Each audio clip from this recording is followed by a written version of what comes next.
नमस्कार दोस्तों, मेरा नाम है मनोज। देखिए एनसीईआरटी में क्लास 9th का जो भूगोल है उसका हम चैप्टर नंबर 2 देखने वाले हैं, जिसका नाम है भारत का भौतिक स्वरूप।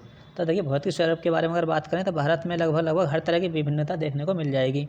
आपको पर्वत भी मिल जाएंगे, मैदान, मरुस्थल, पठार और द्वीप समूह भी आपको देखने को मिल जाएंगे। तो भारत में लगभग हर तरह की भौतिक विविधता आपको देखने को मिल जाएगी, यानी हर तरह के उच्चावाच आपको देखने को मिल जाएंगे।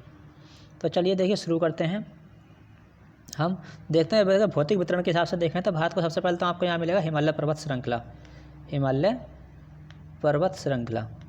उसके बाद यहाँ पर आपको उत्तर के मैदान मिल जाएंगे, उत्तरी मैदान। यहाँ पर आपको मरुस्थल देखने को मिल जाएगा, पठार, प्रायद्वीपीय पठार और द्वीप समूह, ये अरब सागर और बंगाल की खाड़ी दोनों में देखने को मिल जाएंगे। तो सबसे पहले हम देखते हैं यहाँ पर हिमालय पर्वत श्रृंखला। हिमालय अगर पर्वत श्रृंखला की बात करें तो देखिए भारत के सबसे उत्तर में जो है वह हिमालय पर्वत श्रृंखला है। ये राजनीतिक दृष्टिकोण से और भौतिक दृष्टिकोण से काफ़ी अहम है। यहाँ से आने वाली देखिए शुष्क हवाएँ हैं उनको रोकती भी है, और राजनीतिक तरीके से भी ये हमारे यहाँ पे एक तरह से आर्मी का सेव करती है यहाँ से। तो चलिए हम इसके देखते हैं। ये भौतिक श्रृंखला है भारत की, एक तरीके से क्या देखिए अर्ध कर्व बनाता है, एक तरह से कर्व बनाती हुई इस तरह की श्रृंखला है यहाँ से जो हिमालय पर्वत श्रृंखला है। अब इसमें आपको देखने को मिलेगी 3 श्रृंखलाएं देखने को मिलेंगी हिमालय की। इन 3 श्रृंखलाएं कुछ इस तरह से मिलेंगी, इस तरह से। यहाँ सबसे ऊपर की जो पर्वत श्रृंखला है वो आपको मिलेगी बृहत हिमालय या हिमाद्री, बृहत हिमालय यह हिमाद्री, यह हिमाद्री के नाम से। यहाँ पे ऊंचे ऊंचे पर्वत शिखर सारे यहीं पे पाए जाते हैं, ऊंचे ऊंचे पर्वत शिखर। और यहाँ के जो पर्वत शिखर की औसत ऊंचाई है वो है 6000 मीटर, यानी 6 किलोमीटर से औसत ऊंचाई है इनकी यहाँ के पर्वत शिखरों की। कंचनजंगा, माउंट एवरेस्ट, कंचनजंगा, अन्नपूर्णा, नंगा देवी, सारे ऊंचे ऊंचे पर्वत शिखर कहाँ पर हैं, इसी पे मिलेंगे। और इसके नीचे जो आएगा फिर वो आएगा मध्य हिमालय या फिर हिमाचल हिमालय। इसको हम बोलेंगे मध्य हिमालय या फिर हिमाचल हिमालय। देखिए नदी घाटी के हिसाब से भी हमने हिमालय को अलग अलग तरीके से बांटा है। और इस सबसे नीचे जो आता है वो आता है आपका शिवालिक हिमालय। अब देखिए ये गैप मैंने थोड़ा ज़्यादा दे दिया है, लेकिन आपको सिर्फ 3 रेखाएं इस तरह से देखनी है।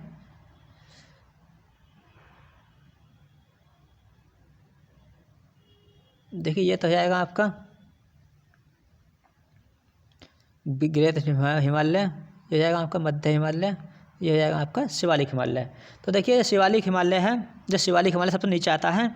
और शिवालिक हिमालय और मध्य हिमालय के बीच में वो जो मैदान पर घाटियाँ पाई जाती हैं, इसमें को हम देखिए दून कहते हैं। जैसे देहरादून हो गया, पाटली दून हो गया या कोटली दून हो गया। इनकी जो मध्य हिमालय शिवालिक हिमालय है, इसकी चौड़ाई है 10 से 50 किलोमीटर तक चौड़ी है। और यहाँ पर जो पहाड़ियाँ पाई जाती हैं उनकी ऊंचाई 900 से लेकर 1100 मीटर तक की ऊंचाई पाई जाती है। और जो मध्य हिमालय है, यहाँ पर जो पहाड़ियाँ पाई जाती हैं उनकी जो ऊंचाई पाई जाती है 3700 से लेकर 4500 मीटर तक की ऊंचाई पाई जाती है। अब देखिए नदी घाटी के हिसाब से भी हमने हिमालय को बांट रखा है। यह नदी घाटियाँ हैं, उनके हिसाब से नदी घाटियों के बीच का जो हिमालय है उसको हमने इस तरह से बांट रखा है।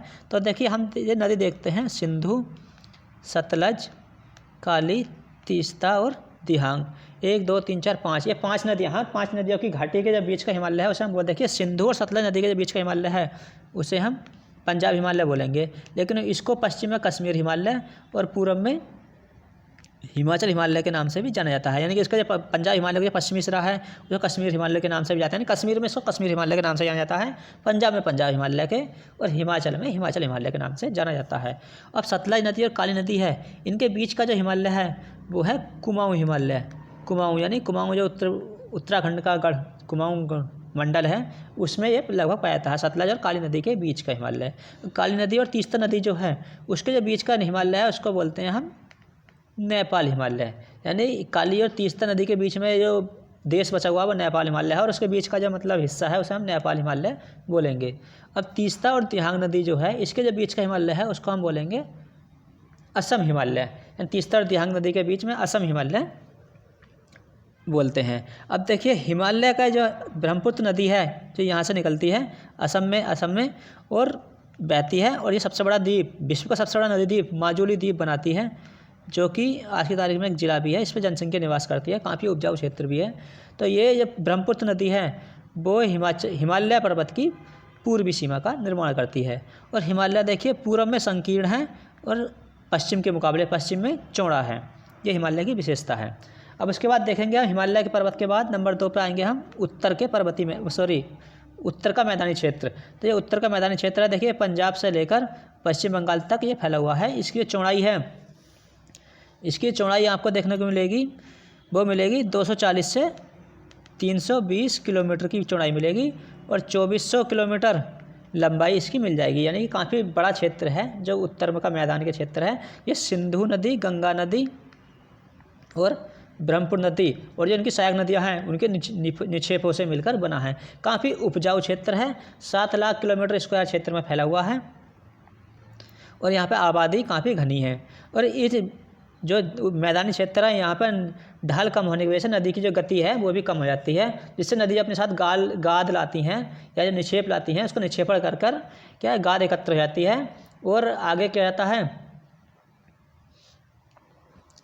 जब गाद इकट्ठा कर लेती हैं तो मुहाने पर उनके क्या हो जाती हैं, देखिए वितरिकाएँ बन जाती हैं, यानी कि कई धाराओं में नदियाँ बढ़ जाती हैं। इन धाराओं को हम वितरिका कहते हैं। और देखिए एक होता है दोआब क्षेत्र, मैदान क्षेत्र में देखिए दोआब क्षेत्र होता है और एक पंजाब क्षेत्र।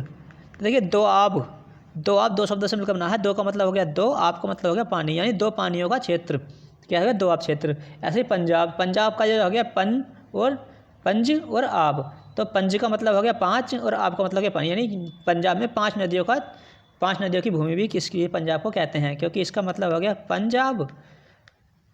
पंज प्लस आब यानी 5 नदियाँ, 5 पानी यानी 5 नदियाँ, 5 नदियों की भूमि किसे कहता है, पंजाब को, जो क्या हैं, जो सिंधु की सहायक नदी हैं।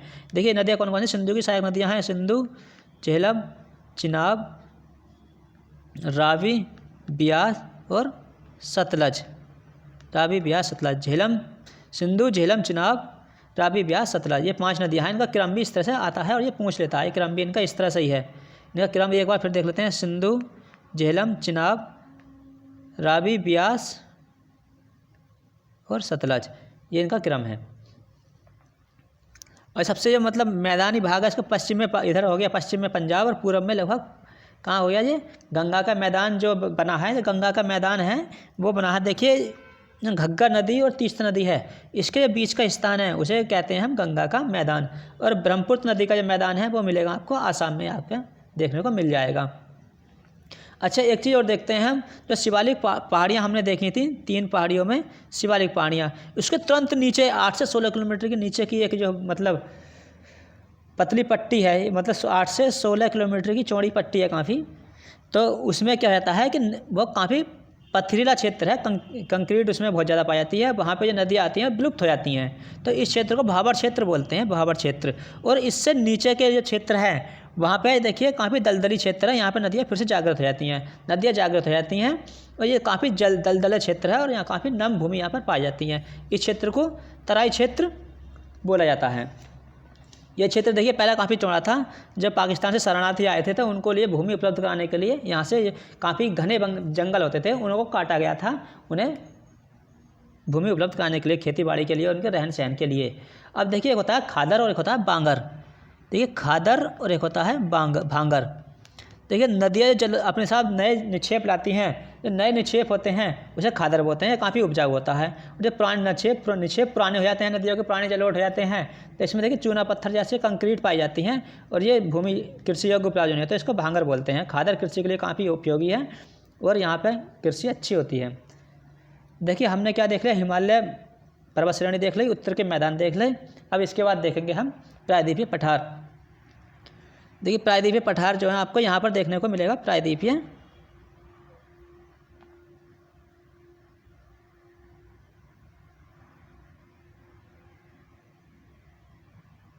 देखिए प्रायद्वीपीय पठार आपको यहाँ पे मिल जाएगा। ये प्रायद्वीपीय पठार ही है, जो मैदानी क्षेत्र से नीचे का हिस्सा है वो प्रायद्वीपीय पठार है। लेकिन देखिए ये प्रायद्वीपीय पठार का हिस्सा हो जाएगा। प्रायद्वीपीय पठार में देखिए काली मिट्टी पाई जाती है जिसे हम दक्कन ट्रैप कहते हैं। प्रायद्वीपीय पठार सबसे पहले तो हमें ये देखना है कि प्रायद्वीपीय गोंडवाना लैंड का हिस्सा है। और ये देखिए इसमें एक तो मध्य उच्चावच है और इसको प्रायद्वीपीय पठार को हम दो भागों में आराम से बांट सकते हैं, दक्कन का पठार और मध्य उच्चावच। देखिए मालवा का पठार है मध्य उच्चावच का हिस्सा है, और ये जो सतपुड़ा की पहाड़ी नर्मदा से नीचे का जो हिस्सा है वो दक्षिण का पठार इसको बोलते हैं। और दक्षिण के पठार में देखिए कुछ पठार अपर्दित हो गया है, जिससे वहाँ पे जो अपर्दित होकर वहाँ की मिट्टी प्रचुर मात्रा में उपजाऊ हो गई है, जो कि काली मिट्टी का निर्माण करती है। जो काली मिट्टी है यानी दक्कन ट्रैप में जो काली मिट्टी का हिस्सा है वो दक्षिण पठार में जो काली मिट्टी का हिस्सा है उसको बोलते हैं हम दक्कन का ट्रैप, दक्कन ट्रैप काली मिट्टी का हिस्सा। और जो दक्षिण का पठार है इसका जो आकार है वो त्रिभुजाकार है, इसका आकार त्रिभुजाकार है। अब दक्कन ट्रैप में देखिए आपको देव मिलेगी, दो चीज़ मिलेंगी दक्षिण के पठार में, एक तो आपको मिल जाएगा पूर्वी घाट और एक मिल जाएगा आपको पश्चिमी घाट। तो पश्चिम घाट देखिए, पश्चिमी जो घाट हैं वो उनका विस्तार उत्तर से दक्षिण है। ये उत्तर और से दक्षिण को जैसे बढ़ोगे इन पे जो है पर्वत श्रेणी पाई जाएंगी और पर्वत वन भी पाए जाएंगे। और ये पश्चिमी घाट है, उत्तर से लेकर दक्षिण को आप जैसे जाओगे ये चौड़ा होता चला जाएगा। ये पूर्वी घाट है, ये काफ़ी कटापटा हिस्सा है। और यहाँ पे महानदी और कृष्णा गोदावरी और एक होती है कावेरी नदी, ये अपना डेल्टा बनाती हैं। तो ये तो हो गया देखिए पठारी हिस्सा। अब पठारी हिस्सा में आपको देखोगे तो देखिए पठारी हिस्सा में देखोगे आपको यह है विंध्य श्रेणी, यह है सतपुड़ा श्रेणी, इनके बीच में बहती है नर्मदा नदी और यहाँ बहती है तापी नदी। अब इससे जो नीचे का हिस्सा वो हो जाता है हमारा दक्कन ट्रैप। और जो 23.5 डिग्री कर्क रेखा है यहाँ पर आपको मिल जाएगा छोटा नागपुर का पठार, ये मिल जाएगा आपको मालवा का पठार। मालवा का पठार देखिए जो विस्तार है वो उत्तर प्रदेश तक भी इसका विस्तार है। इसमें बुंदेलखंड और बघेलखंड क्षेत्र जो आते हैं, बुंदेलखंड बघेलखंड क्षेत्र आते हैं। इसके बाद देख लेते हैं हम देखिए मरुस्थलीय क्षेत्र। तो देखिए गुजरात, कुछ पंजाब का हिस्सा और राजस्थान, ये जो क्षेत्र है अरावली पर्वत श्रेणी है यहाँ पर। इससे पश्चिम का क्षेत्र है वो मरुस्थल है, यहाँ पर रेत के काफ़ी टीले पाए जाते हैं, रेत के टीले पाए जाते हैं। अब देखिए चंद्र जो एक होता है बरकान, देखिए बरकान पाए जाते हैं जैसलमेर क्षेत्र में, बरकान बहुत ज़्यादा पाए जाते हैं, भारत और पाकिस्तान की सीमा के आसपास हमको देखने को मिल जाएंगे। ये अर्धचंद्राकार बालू के टीले होते हैं जिन्हें हम बरकान कहते हैं। अब उसके बाद देखते हैं हम दोस्तों देखिए तटीय मैदान, यानी कि जो पश्चिमी तट और पूर्वी तट है इसके आसपास जो तटीय मैदान पाए जाते हैं, इसमें देखिए आपको क्या मिलेगा, ये पठारों के किनारे और संकीर्ण तटीय पट्टियों का विस्तार है। पश्चिमी घाट और पश्चिमी तट के बीच का जो स्थान है वो क्या है, वो तटीय मैदान है। अब देखिए जो पश्चिम का तटीय मैदान है इसे देखिए मुंबई से गोवा तक जो क्षेत्र है, इसके जो उत्तरी भाग है यानी मुंबई से गोवा तक, इसको बोलते हैं कोंकण तट। और फिर कर्नाटक का जो हिस्सा है उसको बोलते हैं कन्नड़ तट। और इससे नीचे केरल का जो हिस्सा है वो आता है मालबार तट। अब इधर को जो देखते हैं पूर्वी तटीय मैदान जो है उसमें देखिए पूर्वी तट जो है उसको बोलते हैं हम उत्तरी सरकार, और दक्षिण का जो हिस्सा है पूर्वी तट में उसको बोलते हैं कोरोमंडल तट, नहीं उत्तरी सरकार तट और कोरोमंडल तट। और चिल्का झील जो है देखिए उत्तरी है ना, यहाँ पर पूर्वी घाट पर है जो कि लैगून झील है और भारत की सबसे बड़ी खारे पानी की झील है, जो यहाँ पर उड़ीसा में है। सबसे बड़ी खारे पानी की झील भारत की नहीं बल्कि एशिया की सबसे बड़ी और विश्व की दूसरी सबसे बड़ी खारे पानी की झील जो है वो कौन सी है, चिल्का झील। अब इसके बाद हम देखते हैं द्वीप समूह। तो देखिए द्वीप समूह देखिए एक तो आपको यहाँ मिल जाएंगे लक्षद्वीप समूह, और उत्तर से दक्षिण विस्तार के ये मिल जाएंगे आपको बंगाली खाड़ी में अंडमान निकोबार द्वीप समूह। अंडमान निकोबार द्वीप समूह जो उत्तर के हैं वो उत्तर में है वो अंडमान द्वीप समूह, नीचे है निकोबार द्वीप समूह है। तो भारत का जो एकमात्र सक्रिय ज्वालामुखी है वो अंडमान निकोबार द्वीप समूह में एक द्वीप है बैरन द्वीप, इस पर सक्रिय ज्वालामुखी है। और देखिए यहाँ पर देखिए ये कई सारे द्वीप हैं यहाँ पर 1973, कई सारे द्वीपों को मिलाकर 1973 में इसका नाम लक्षद्वीप समूह रख दिया गया है। जो यहाँ की लक्षद्वीप समूह की राजधानी है कावरत्ती, वो कावरत्ती द्वीप पर है। और यहाँ पर एक द्वीप है पीटली द्वीप, इस पर कोई मनुष्य निवास नहीं करता। और यहाँ पर एक पक्षी अभ्यारण्य है, यहाँ पे क्या है, एक पक्षी अभ्यारण्य है। सो दोस्तों ये चैप्टर नंबर 2 यहीं ख़त्म होता है। मिलते हैं चैप्टर नंबर 3 में नई वीडियो के साथ। Thank you.